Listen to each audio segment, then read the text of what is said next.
ও আম্মা, আম্মা গো, নামাজও বৈশা বৈশা কইবা গো আম্মা। ও আল্লাহ, তোমার তো এই দুনিয়ায় বান্দা অভাব নাই গো মাওলা। তুমি যদি আমার ইসমাত দিয়া দাও, তোমার বান্দি অভাব পড়বে না গো মাওলা। আর আমার তো আল্লাহ একজন গো মাওলা, তুমি ছাড়া তো আমার আল্লাহ কেউ নাই। তুমি যদি আমার ফালাই দো গো মাওলা, আমি কার দরবারে যাইব গো মাওলা।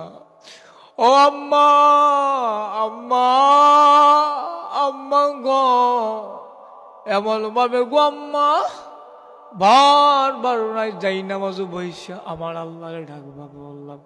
খোদার কসম দিয়া বলতে পারি গো আম্মা, তোমার আল্লাহ তোমার ফালাইবে না, তোমার দেখবা টান দিয়া বুকে নিয়ে নিবে। ও আম্মা, তোমার দেখবা গো আম্মা, আমার আল্লাহর কুদরতি বুকের ভিতরে টান দানিব আম্মা। আমার আল্লাহ হলো রহমান, আল্লাহর আরেক নাম হলো রহিম, আল্লাহর আরেক নাম হইল গাফফার। সুবহানাল্লাহ। ও আম্মা, তুমি আল্লাহরে বারবার ডাইকো গো আম্মা, তোমার আল্লাহ তোমার কোনোদিন ফালাইবে না।